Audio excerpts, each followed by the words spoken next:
It all began on a sunlit Tuesday morning in the heart of the city, when the world seemed too busy to notice the small miracles unfolding in its corners. People hurried through the subway station with eyes glued to their phones, shoulders brushing past one another, rushing toward jobs, meetings, and lives that rarely paused long enough to see the stories written all around them.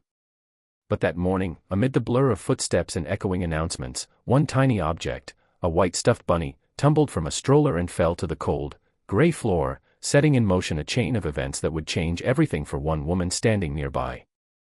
Before we continue, if you believe in kindness, second chances, and the power of small moments to change lives, please take a moment to like, comment, share, and subscribe to Kindness Journal. Your support helps us keep sharing stories that touch hearts and inspire the world. The woman's name was Amara Hayes, a quiet soul who blended into the noise of the city like a watercolor in the rain.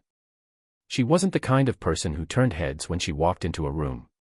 Life had taught her early that staying unnoticed was safer than standing out. At 27, Amara was working as a receptionist at a small clinic while dreaming of a future she wasn't sure she'd ever reach.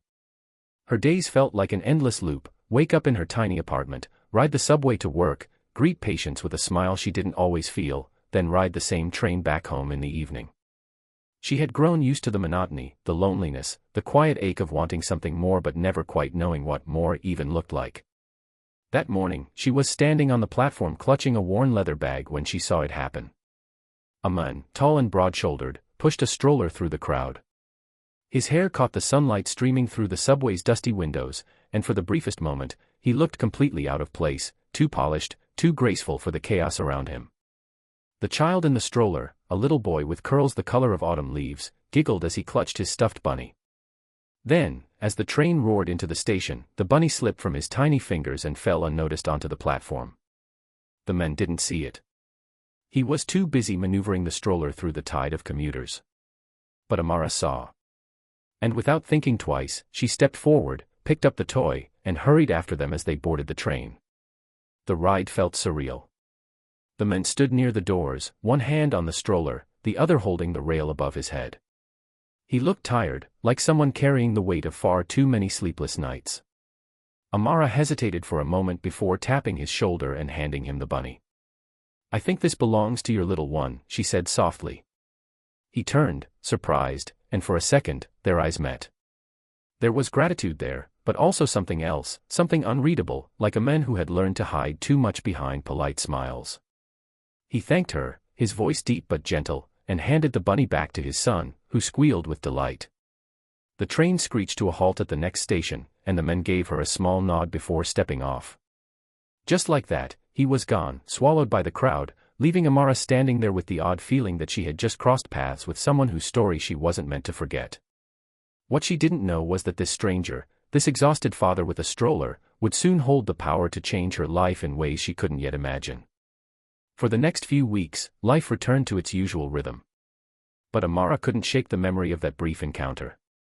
Something about the man lingered in her thoughts, the tired kindness in his eyes, the way he carried himself like someone used to being in control yet battling private storms no one else could see. Then, one Monday morning, everything shifted. The clinic where Amara worked buzzed with nervous energy. The staff had been told that the new CEO of the entire healthcare network was coming to visit. It was a big deal. People whispered about him like he was part myth, part legend. Apparently, he was young for someone in such a powerful position, a self-made success story who had risen through sheer determination after facing losses that would have broken most people.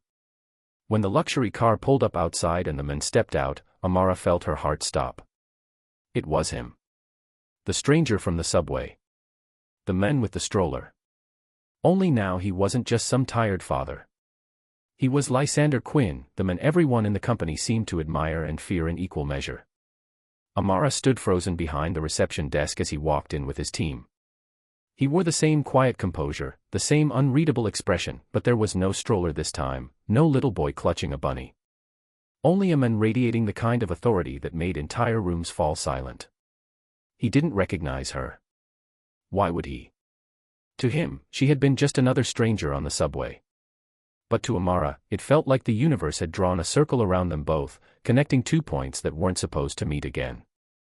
Over the next few weeks, Lysander visited the clinic often, assessing operations, meeting staff, making changes that everyone said were long overdue. And every time he walked past the reception desk, Amara felt an inexplicable pull, like watching a storm from a distance, beautiful but dangerous. But she also noticed things others didn't. The way his eyes softened whenever he spoke about the pediatric wing. The way his wedding ring was absent, though faint 10 lines hinted it had once been there. The way he carried exhaustion like a second skin, hidden beneath tailored suits and carefully measured words. Rumors swirled. Some said he was a widower raising his son alone. Others claimed his wife had left him because his work consumed him. No one knew the full story, and Lysander never offered it. For Amara, life outside work wasn't easy either. Her mother's medical bills were piling up, and the clinic job barely covered rent and groceries. She dreamed of applying for a position in the administrative department, something better paid, with room to grow, but fear always stopped her. People like her didn't end up in offices with glass walls and city views. People like her stayed behind reception desks, answering phones until life quietly passed them by. One evening, as she was locking up the clinic, she saw Lysander standing alone in the hallway staring at a photo on the wall, the hospital's founders from decades ago. There was something unbearably lonely in his posture, like a man carrying memories too heavy to speak aloud. And before she could stop herself, Amara said softly, "You look like someone who needs to talk." He turned, surprised, and for the first time, really looked at her. Recognition flickered in his eyes, the subway, the bunny, that brief moment weeks ago. "You were the one who picked up the toy," he said slowly, like fitting together pieces of a puzzle. She nodded, suddenly self-conscious. What followed wasn't a dramatic conversation. It was quiet, almost tentative. Lysander told her about his wife, who had passed away 2 years ago after a sudden illness. About raising his son alone while running a company that never slept. About the guilt that gnawed at him for all the times he wasn't there enough, for his son, for his late wife, for himself. Amara listened. Maybe because she knew what it was like to carry invisible burdens. To wake up every day wondering if you were enough. That night was the beginning of something neither of them had expected. Over the next few months, Lysander began stopping by the reception desk more often. Sometimes to ask about schedules, sometimes just to say hello. Slowly, conversations stretched longer. He learned about Amara's mother, about the bills that kept her awake at night, about the dreams she was too scared to chase. And one day, he told her about a position opening in the administrative office, a role he thought she would be perfect for. At first, Amara hesitated. It felt too much like pity, like charity wrapped in kindness.